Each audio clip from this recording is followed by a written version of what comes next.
Welcome to Keep It Humane, the podcast, where we dive deep into topics surrounding kindness, compassion, and creating a more humane world, whether it's in our communities, in the workplace, or in the world of animal control and shelters. With our hosts, Ashley Bishop. And Ashley Bishop. And I'm Daniel Ettinger. This show is sponsored by Tomahawk Live Trap. Check them out, livetrap.com. Uh-oh. Oh no. Yeah, we hear it's I missed a week. It was Bishop, and now that Bishop's gone. Texas Bishop is here. Texas Bishop. I know I told you this over text, but I also love you, and if I could have given you a hug at that moment, I would. I sent virtual hugs. Please do not make me cry this morning. I'm gonna try not to, but right. Yeah. Yeah. For those of you that don't know what I'm talking about, you gotta listen to the end of the last episode. You'll have to just listen. Just listen.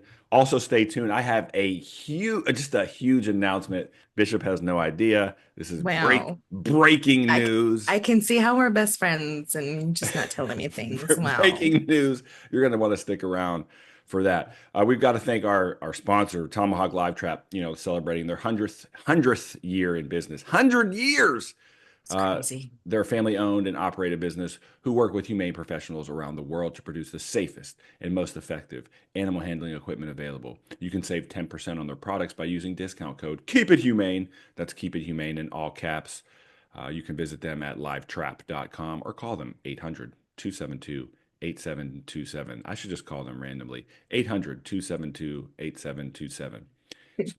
Please check them out. Check out our socials. That's Keep It Humane everywhere you do social stuff. So Instagram, YouTube, TikTok, Facebook, just throw that in there. You have to do the like, share, rate thing. That boosts up. I don't even know what it does. It like pushes us up the algorithm so we can continue to help spread awareness in this beautiful profession that we're in. All right, all the housekeeping stuff is out of the way. Bishop, how are you? How are you doing? How are you doing? We're good. It's been, we check in, every week. We try to every day for the most part, but man, all of us have been hella busy. Hella busy.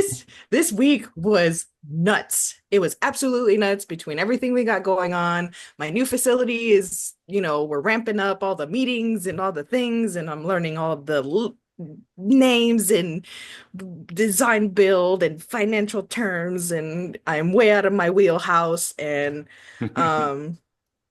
just getting the things done. We put stakes out on the property. We're about to do core samples to make sure we can build on that property. So it's an exciting week, but God, it was busy. Both agencies that we get to see that take calls in our system where we get dispatched through, has been absolutely nuts. Our ACOs have just been busy, busy, busy, busy. We had an old case kind of pop up again, so we're getting into that too. So, it's just been hella busy, hella busy. I can relate, and I don't often talk about my professional. I feel like I have two work lives. I just got back. This is my first weekend in like 2 weeks. I was in San Antonio 2 weekends ago, and then I was in your hood, and then I was in our guest's hood, who we're going to introduce here shortly. I was in Missouri this last weekend, and then I worked, and you know how busy it was for me this week, and it was a good busy. I'm super proud of our team. I'm just excited to really. I rarely talk about that, but I'm just really excited to be a part of that team and. To see all the good work that we're doing. So there's that. I will say, for those of you that don't know, you might, if you're listening to the show and you don't know, you might not have been to any of our socials yet. The Cat Challenge tattoo is now up to 23 participants. Saw that. It is insane. I don't know what the heck's going on here, Bishop. It does show kind of how, one, the camaraderie in our industry, but also two, what that tattoo stands for. You know what I mean? Like, but what's and you're 100% right. But what is crazy, and I'm going to throw this challenge out there to our animal welfare folks and our followers, our listeners. there are probably more military police officers that have it than animal welfare people at this point. Isn't that wild? That is wild. Yeah. So step your game up, animal welfare people. I know some of you got it, and I appreciate that, but it's like it's neck and neck right now. It's like half. Well, if I have 23, it can't be half. So we'll just say it's 11 military animal or military police folks, and then animal welfare has, no, I can't do math. 12 and 11, right? Wouldn't that be the math? Ah, Sure. if if Wisconsin Bishop was here, she'd keep me straight. Also, I'm gonna just throw this out there. I do not like Kendrick Lamar or Doechii or whatever. I'm just stop. I don't have to like them just because you like them. I like Mac Miller. Yeah, I like Kanye West. I like Lauryn Hill, but I don't have to like these new people. Leave me alone. Okay, I'm done. Whew. Sir, you on one today.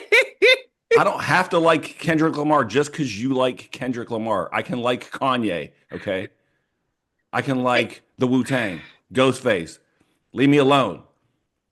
I will say, I think it's going to be an interesting halftime. I'm still on the coattails of Rihanna. I think that was just, Mm. it See, was a I like Rihanna. it was a dope show. I don't know that anybody's going to be able to top her. People are wanting to bring in Chris Brown. I think he would put on a great show. I have look, I like Kendrick Lamar. I'm not his biggest fan. I do like his stuff, but I don't. You like this voice here? Yeah, not like us. Meh, meh, meh. All right, I'm done. I'll get off. Let's introduce our guest before I keep going and turn the show into something that is not. I'd like to introduce Mia Navedo-Williams, who is a marketing and communication specialist in animal welfare. Thank you for sitting through that opening monologue. I can't. Are you a Kendrick Lamar fan? I'm not, Okay. Okay. Well, let's see. I got two versus one. but I'm also not a Kanye fan either. And, like, I'm really not a Kanye fan. Okay. I don't know Kanye as a person. I don't need to know Kanye as a person.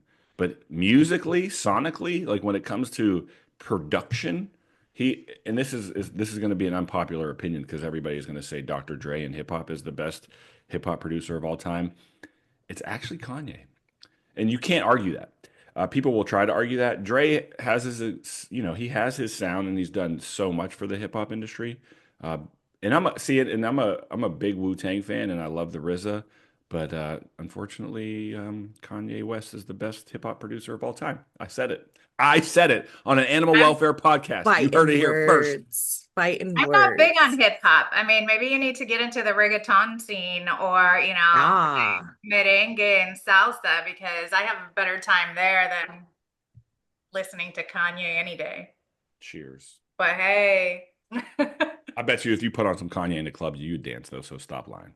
I'll dance to pretty much anything if I have a drink in me. So Well, it's time to dance on the podcast, and I know you got a lot of heat to bring. Can you tell our Uh-oh. listeners? Can you tell our listeners your background? Like we're just going to go in. We have a cool topic to get into here in a little bit, but before we'd even do that, our listeners are like, "Who is Mia? I've never seen her before." right. And I am pretty new to animal welfare. If you think about, I have had like a 30-year career in marketing, and a lot of that was in the for-profit sector in Kansas City, hence the red for Super Bowl. But Fly, what Eagles, happened, fly. what happened was that, when I came to the States, I was 8 years old and I did not know any English. And the first thing I remember asking my parents, I was getting sick a lot too. And I think my parents took pity on me and were like, what do you want? And I said, I want a dog. I mean, I was really looking for a friend, somebody, companionship. And we had never had a dog, and in Puerto Rico, it was like, ew, like, there are strays everywhere. I mean, this was a long time ago. There was no shelter system. So, it wasn't something that my parents really wanted to do. But knowing that I was put in a place where I didn't have any friends and I didn't have my extended family, they said, okay. And one night they just showed up with this little dog. Um, and I grew up with this dog and did everything I thought at the time I'm 8 years old, right? So I'm relying on my parents to help with this pet. Um, I grew up, in St. Louis, go to Mizzou, go to Kansas City. Shout out Mizzou. Gotta shout them out. Yes. That's And my unofficial alma mater. yeah, and I got my journalism degree at Mizzou, and then headed straight to Kansas City. And I think I didn't even learn about shelters until I was in my 30s, right? So here I am. I have a degree. I'm educated. I'm living in suburbia, Kansas City, and yet I really hadn't heard of a shelter. So I bought my two Chihuahuas. And it was during the process of buying one of them that I walked into oh, I walked into a very bad situation, and where I felt fear for my safety, as well as the dog. I knew I shouldn't have bought that dog, but at that point, I just wanted to get the dog and run the heck out of there. And that's what I did. That's when I started questioning like all of the things, like what is this process? How do we protect pets? And I still didn't know much of anything. And I've always been in marketing and communications. And while I was working for a for-profit, I'd started volunteering at a vet clinic that was nearby. And that's where really it all came together for me. So I was still in the for-profit sector, but I was now in a vet clinic where I was seeing clients that were coming in that were Hispanic, and this vet wasn't used to seeing Hispanic clients. You're talking about Grandview, Missouri, in the 2008. And so I was doing the translating, and I was looking everywhere for materials. Like, these people, I have 15 minutes with them and then they leave. How do I continue this conversation? And I could not find any materials online. Like, there was maybe one page on ASPCA, there was some glossary at HSUS, but none of that was helpful because I knew the glossary, I knew the words. What I needed was information on how to explain spay and neuter, how to explain different behavior issues, right? Because we were seeing at that point, one of my clients was this young boy who had a Chihuahua, and the Chihuahua wouldn't let any family member go near him, right? And so we had to talk about socialization and all of these things, and I realized there was a really big gap. But at the time, I just could not go into animal welfare full time. As you know, it's not like I could raise a family on that kind of salary, and I was a single mom to two boys. Yeah. So not something I could do, but something that stayed in my brain as, here's a gap, because I had already, done my career. My career was all about getting information to Hispanic and other BIPOC communities and filling those gaps for the for-profit sector. So, life passes. I end up moving back to St. Louis, and I get a call saying, hey, Best Friends is opening up a position to, look into multicultural marketing. Are you interested? And I'm like, of course, like, this actually pays. And here's my expertise. I would love to finally, getting to do what I had in my mind, 10 years prior.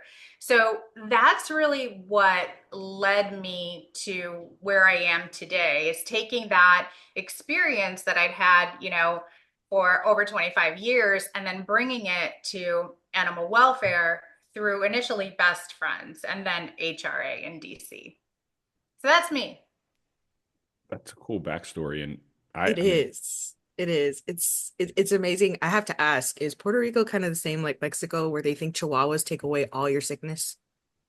No. Right, that's a thing? Like, they're it is a thing. It is a thing. It's because, like, it's yeah, you used to get a Chihuahua and put it in your bedside, and it was the warmth, it's like a heating pad, right? But they also thought it absorbed a lot of the toxins in your body and was a medical that's not a Chihuahua. No, he's 6%. Does that count? No. No. Oh, I'm sorry, boy. But yeah, no, we didn't. So we don't have, I'd say Chihuahuas are the minimum of what we have in Puerto Rico. For us, Really? it's Chihuahuas mixed with everything, and we call them Mhm. satos, right? So Okay. satos are just street dogs.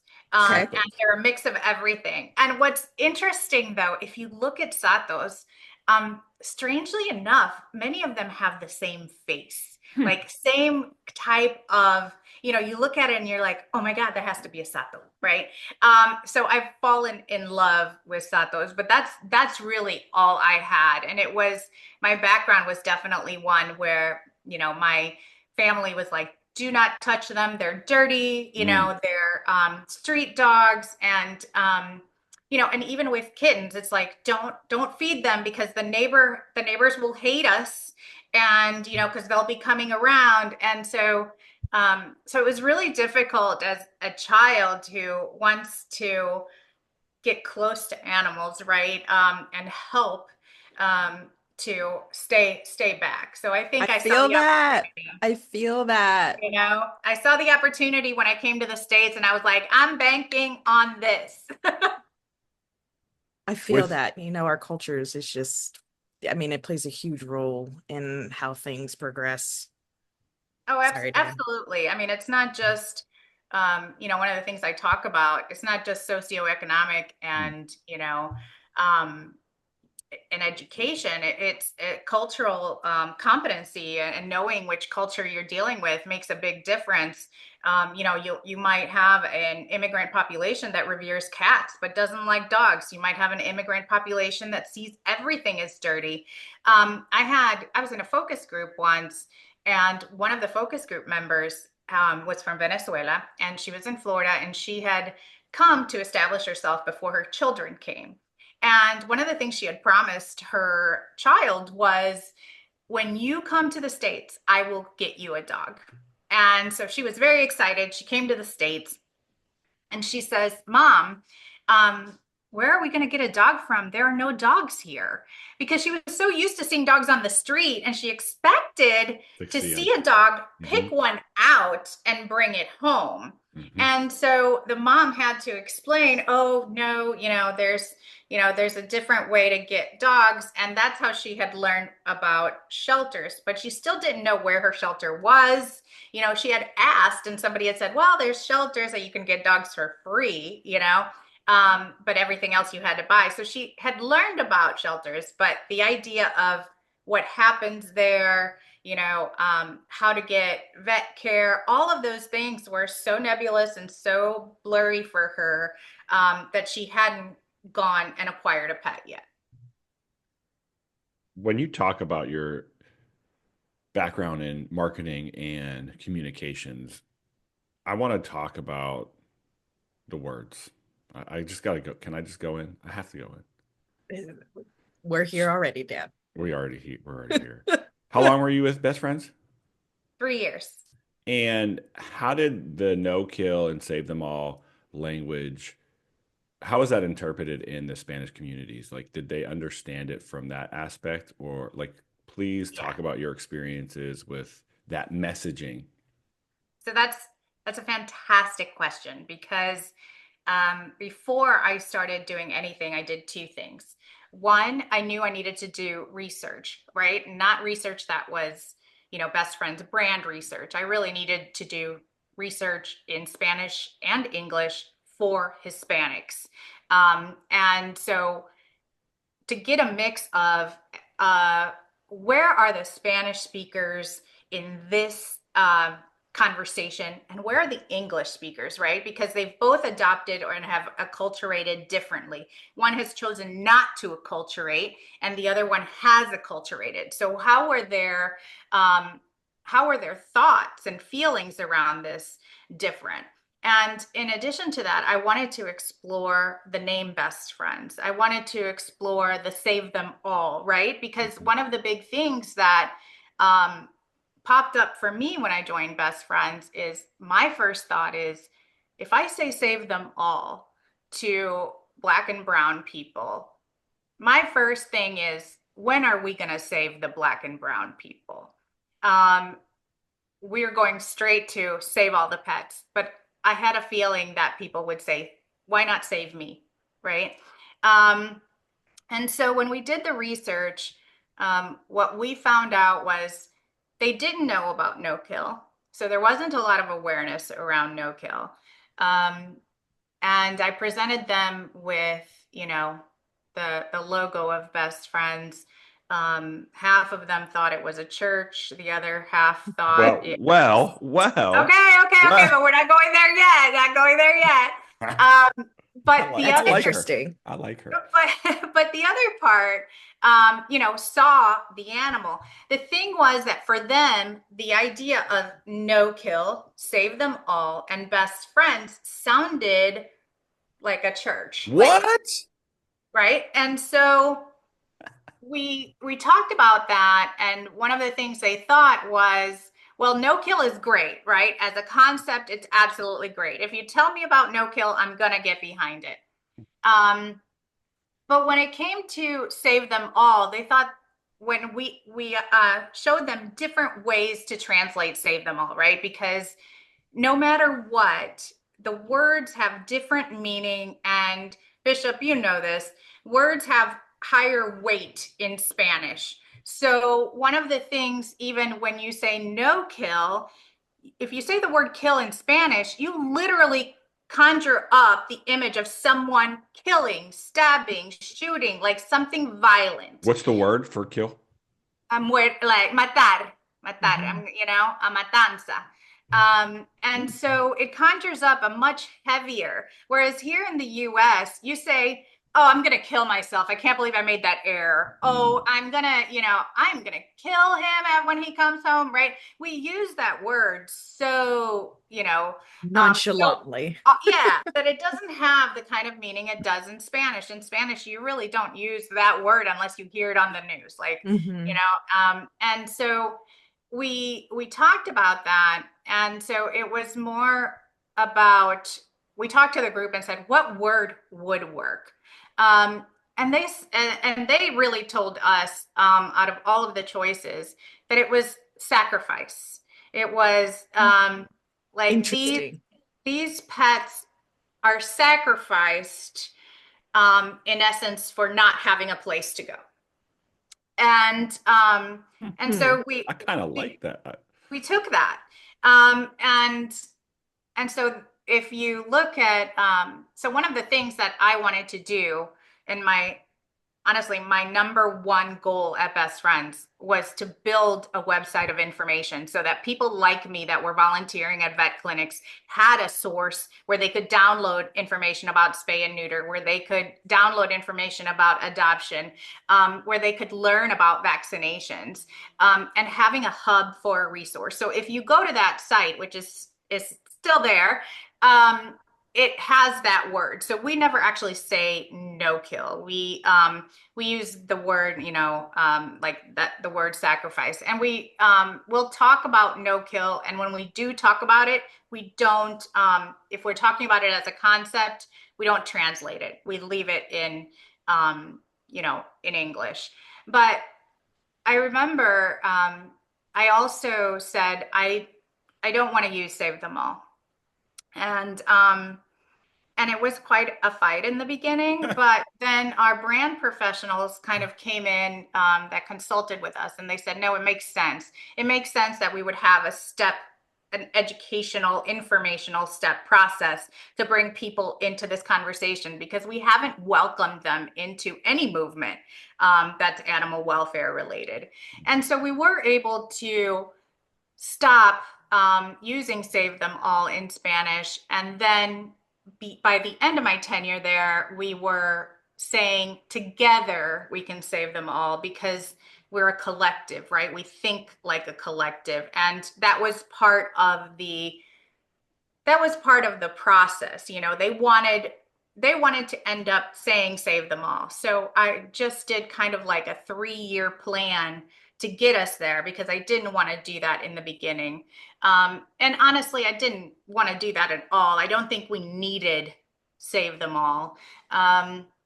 But it was quite an interesting process to get the Spanish take and the English take from the Hispanic audience. It was really an incredible project. Mia, I mean, it goes to show that communication and words matter. And I know I kind of get a little sarcastic, maybe, Bishop, what would you say during these moments? But it is, Passionate. yeah, or that. But it really, um, when you started talking about how it's perceived in the culture as far as a church, just blew my mind. And if people that don't know, I mean, that was the foundation of Best Friends in the first place, and they've really took that model to utilize it. And the way that I see it is to raise money. I I don't see it in the aspects from all the messaging I hear and things that I hear and see. The terminology isn't necessarily to help people help animals. It's to help put money in the foundation to and then essentially help people help animals. But if you go to the nonprofit websites and look at finances, there's some people making some big money for like big money, big money. Almost Right. like, do you need that much money a year to be a executive for a nonprofit? I don't know. Maybe you do because you have a really big house and some boats, and I don't know. But Well, my point of oh, so- that, no, my point of that is like, could that money be used elsewhere to really fund spay and neuter programs, to fund access to care programs, and especially in communities that don't historically or traditionally take their animals to the vet, even for a wellness checkup? Like, can we build that into the community versus just building up our own personal gain? Okay, so let me tell you what I think about this. And I have three different perspectives on the whole no-kill situation. And as well, I also have a point of view of what we should be investing in. One, as a marketing and communications tool, it's absolutely genius because Absolutely. who doesn't, if you look at all the brands that we love or that we buy into, most of them are seeking aspiration, right? They're showing you what you can be with Hmm. this product. They're showing you how you can, have these benefits. And they're all aspirational. And the aspiration of an animal lover is save them all, right? Without thinking, right? Without thinking about the processes, the situations, and what the community experiences with animals in their area, right? So you're thinking like in this aspirational world, idealist world that you have, save them all is absolutely beautiful, right? I want to save them all. But Hmm. that the reality of that is very different. Hmm. So marketing wise, it's absolutely genius. And I got to give it to Best Friends. They chose something that anybody can get behind, no matter what race, no matter what economic situation. Everybody wants to have a part of life giving, life affirming things. From a shelter perspective, after being on this side of the shelter, I found it very damaging. Even though I had an 88% save rate, which I think that's a whole other conversation. But even though I was at 88, 89%, we were called a kill shelter. And there was this lack of understanding because, of course, no kill, if you take it at what it is, it's no killing, right? So to think that to have the no kill language, you had to have 100% no euthanasia Hmm. was like mind-boggling. And most people, even from the research I did before, they really don't know what is going on at the shelter. They don't know and don't understand like behavior issues. A lot of them think that these things can be overcome if you had a good enough trainer or if you have a good enough adopter. Um, and so the realities of the animals coming in from animal control, if you have a municipal contract, or even from the community, are not understood, right? The fact that you can see a dog in a picture smiling, and you feel this connection, but that dog can kill your dog and it might bite your child, right? And so you can't tell those things from a photograph. And so everybody falls in love. And, there was even a point where I think some people even called Best Friends. but once I showed, hey, you guys, like, number one, we're open admission.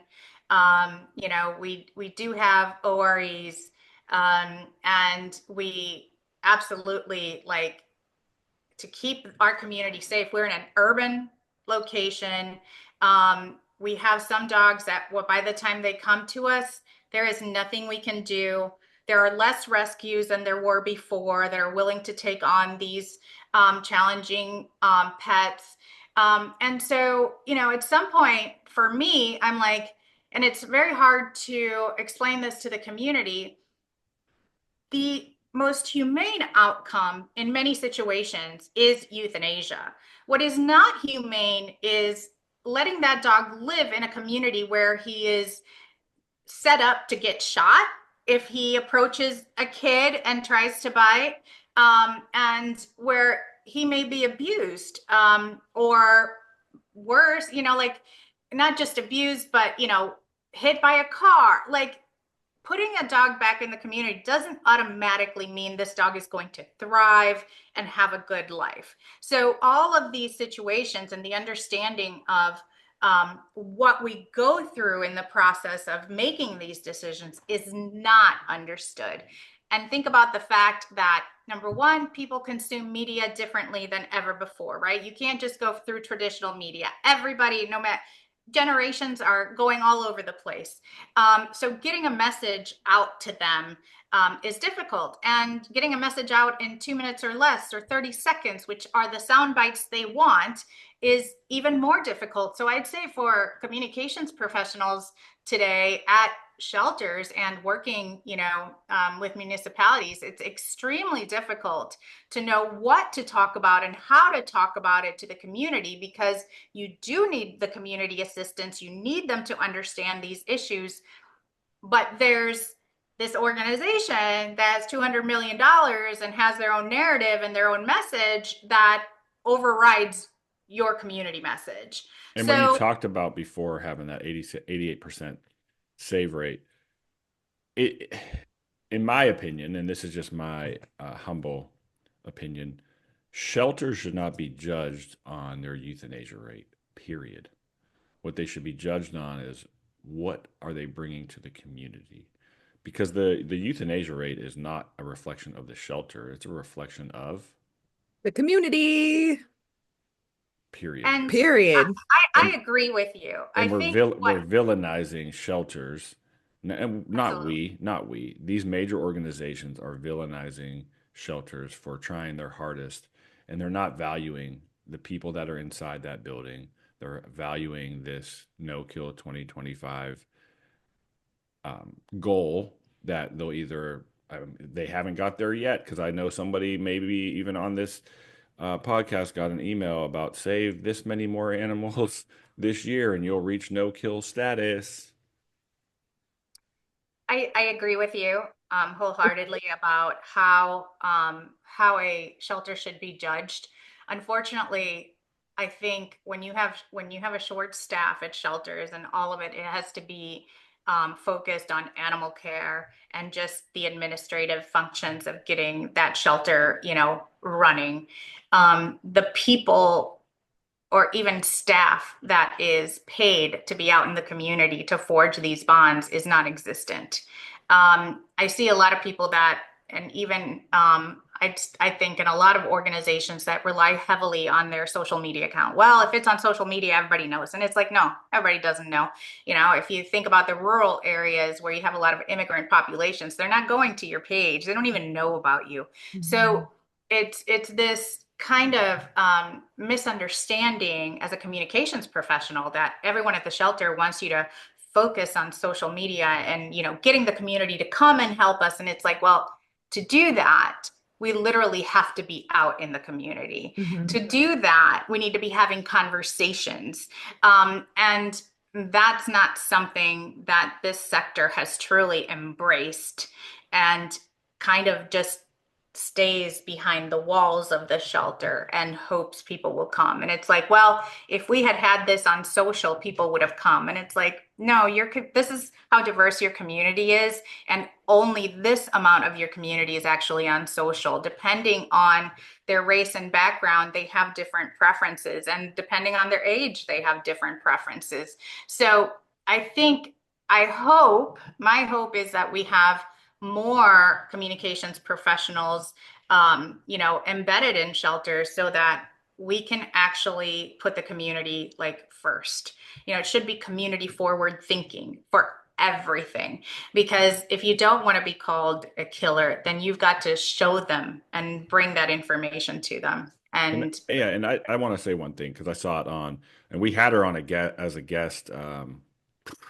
We've had best friends on a few times. I don't know if they're always welcome. If they want to come back on, they're always welcome. But is it Tammy? I don't know who their communication. My brain doesn't work half the time. But she was one of the guests. Their current communications person. Was it Tammy? Was I here already? Yes, she's the one that drives the boat up in the Michigan Peninsula. That's what I remember about her.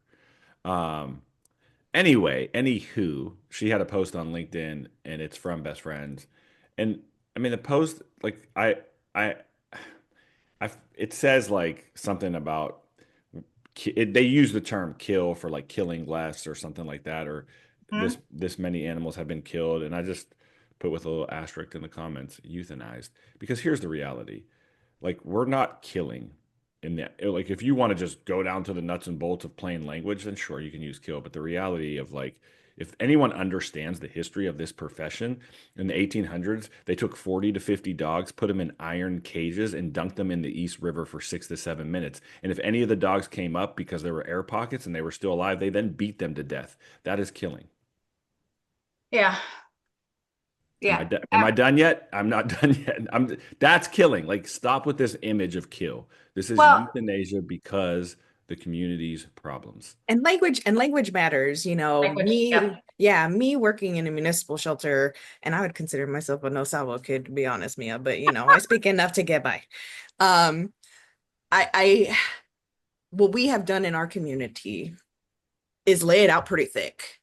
This is a reality of what's going on. This is the resources that we have. This is what we can offer you at the end of the day. At that point, it's your choice as a pet parent to make those decisions, which is why we've also made a lot of community efforts to be out in the community. So all of our events are at our local parks. Because guess what? All of your community knows where your local parks are at, in particular in our community, they use our local parks very well. We're about to have an event here coming up at one of the most underserved communities in our area.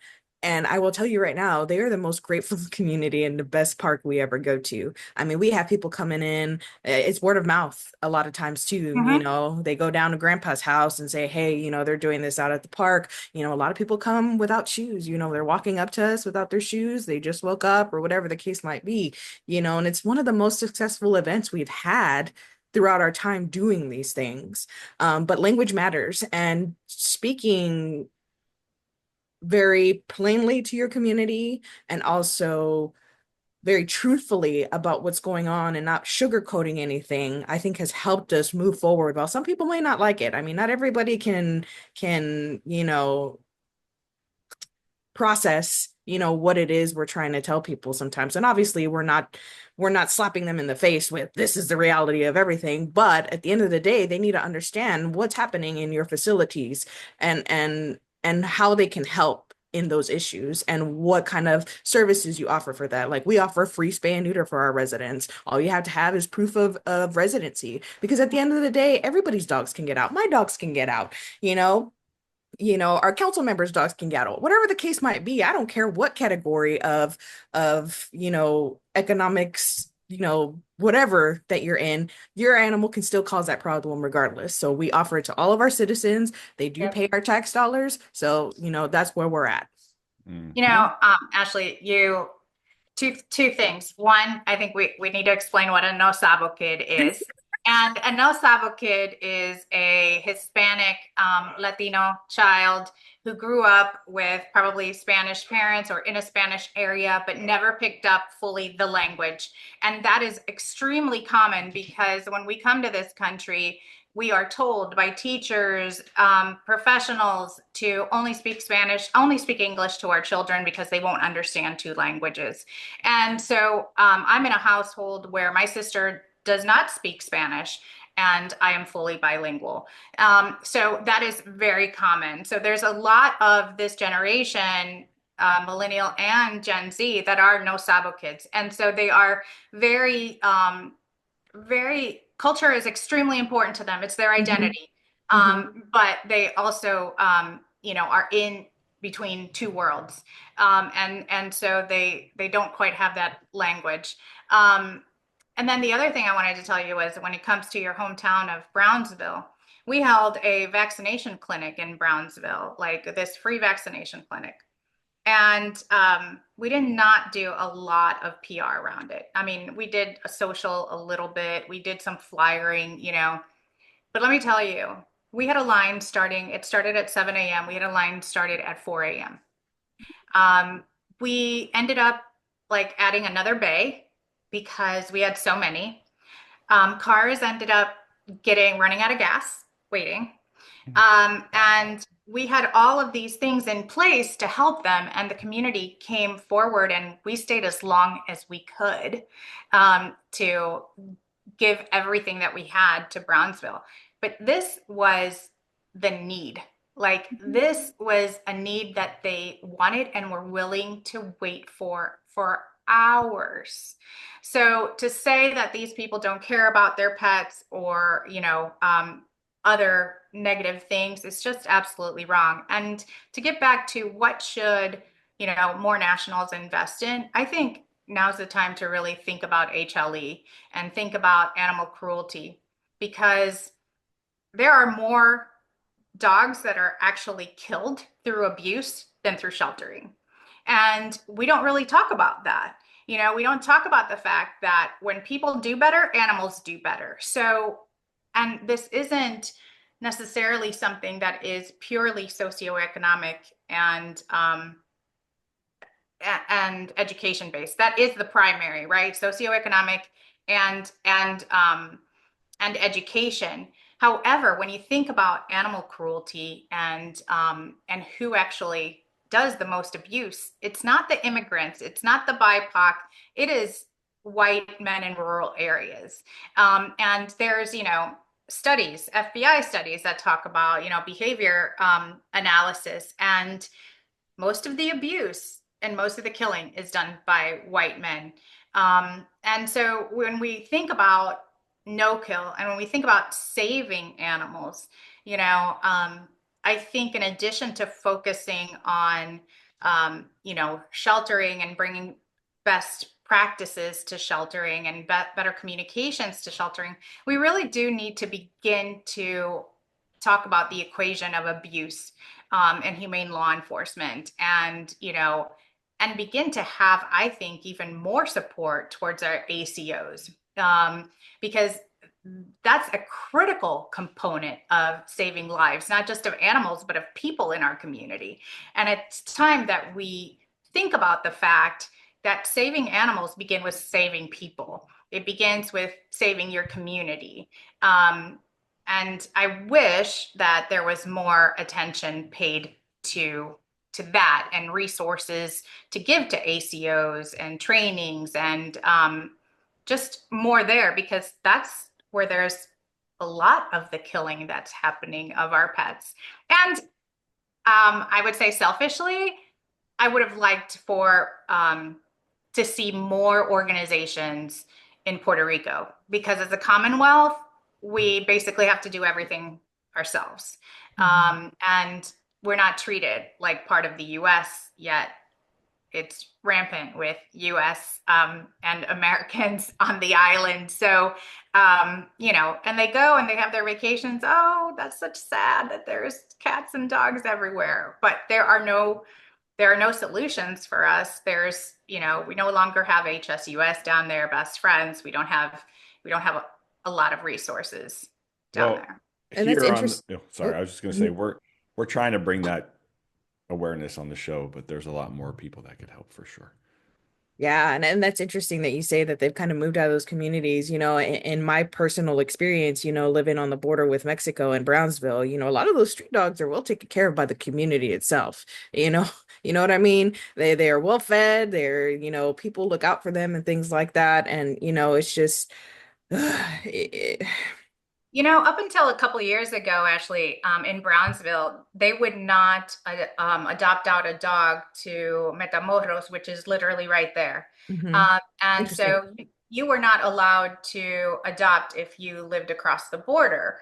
Hmm. And that there's no law. I mean, one of the things that was great about Best Friends, I mean, they do a lot of great work. I don't want to take away from that.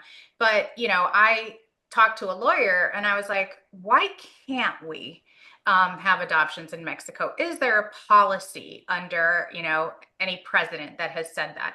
And when we looked into it, there was no such policy. It was a policy that was put in place by the shelter itself at some point, Hmm. and other shelters had followed suit.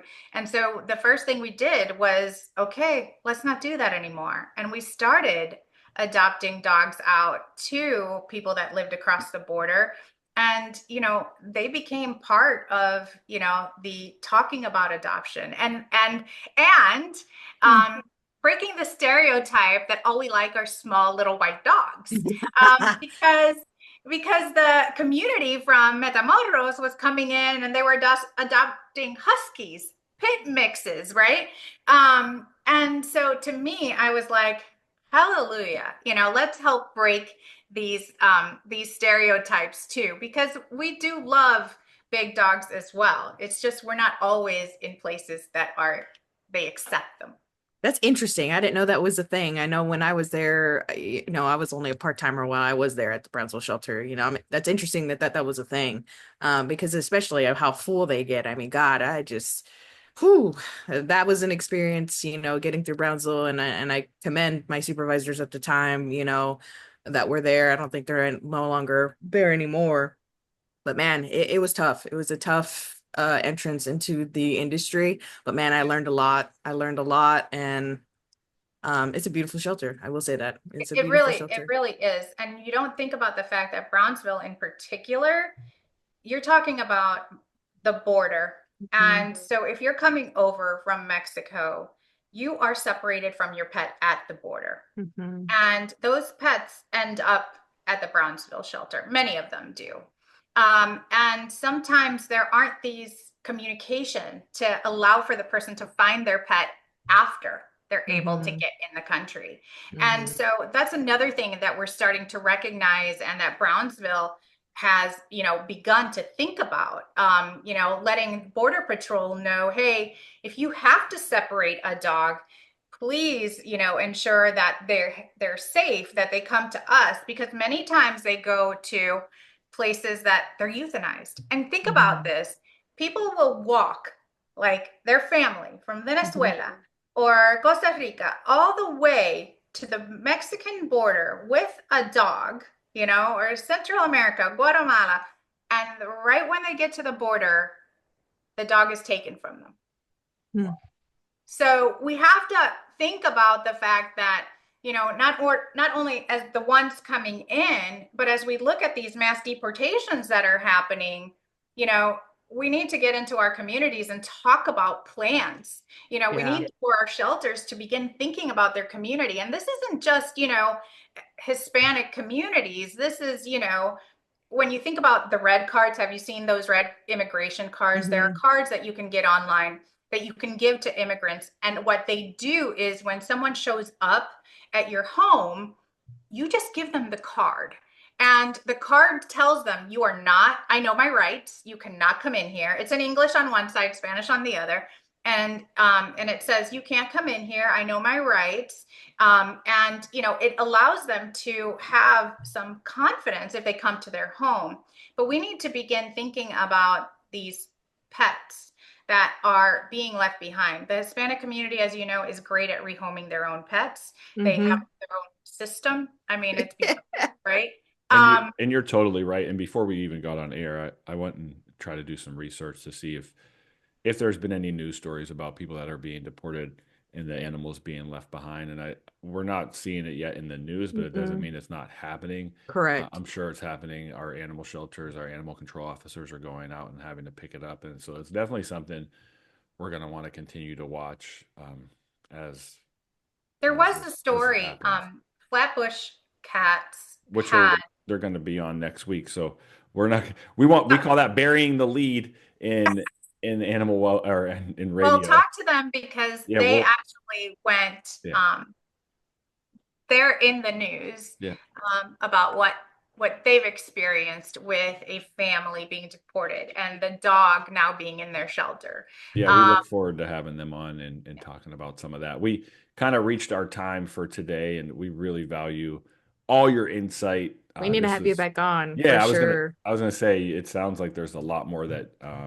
you have and are willing to talk about, and it'd be great to have you back on, and maybe we can dive into some of that what you were just getting at, which is the deportation and what's happening with those animals. I mean, I can just tell you from the aspects of being an animal control officer for so long, the amount of times that I would go out on calls because someone was getting arrested to pick up animals. I would imagine that that's starting to happen in our communities with this stuff. So I would love to come back and talk about that topic in particular because there is so much. And I think we need to also highlight so much of our shelter staff and so many of our ACOs that are part of these communities, that are from these communities, that are sure, feeling extremely fearful. And that is another aspect of their job now. It's not just about the animals, it's about their own health and peace of mind while this is going on around them. And I think it's critical that we begin to talk about these topics. 100%. And we're more than happy to have you come on and it's important that we are here and we're here for that community. Hmm. That's our goal, and so creating Appreciate it. that safe place. And if any of our listeners have stories and want to share them, uh, please jump on, either email us podcast at keep it humane. You can go to there's a Facebook private group which is the Keep It Humane podcast, and we have the public page too. You can message us on all those forums. We're here. We're here. We want to help. We want to continue to help people. Help animals. But I did tease breaking news. Should I? People probably forgot, right? Did you forget about I this already news? forgot. I'm like in it with Mia. Like we on the same wavelength. It's great to have somebody, who has experienced some of the things because it's hard to explain. I know we're running out of time, but it's hard to explain to somebody who hasn't either been in a community like the Rio Grande Valley, Mm, how things work down there and what it's like. I'm in a very different community now up here in Central Texas. It's a very different community. We still have our large pockets of Hispanics and African Americans and things like that. But man, the Rio Grande Valley is a different beast. It Um, totally is. it's a different beast on its own, and it's hard to explain unless you've actually been there and lived it. I would imagine. I would love to visit, and at some point in life, I think when I'm all said and done on a normal 9 to 5, which I hope is like 15 years, because that'll put me right at like 61. Dang, man, I'm getting old. Um, then I can like halfway retire and start doing more community stuff that I really see myself doing. I guess we could just hold that breaking news till next week, huh? No. You ready? Uh-oh. I don't know. Am I ready? I'm going to urgent care right after the show Why? because my ankle won't stop hurting. It's been hurting since. So, okay, before what day is this? This is February 9th, people. So Yes. this 2 days before we air the recording. Um, it was hurting for a little bit and it wasn't like majorly hurting, but on January 28th, I was like, I'll just run through it because people that know me know I like to jog. And I was like, let's just go jog this out. And I jogged it out into more pain and it's been painful ever since. And I still haven't gone to the doctor yet. And I'm over it. So Man mentality. if you see me walking around in In a what's that? boot. A boot. You go you're gonna be chasing after dogs in a boot. You mean sitting in an office, ma'am. Even though I was out in the field not too long ago. It was great. Holla.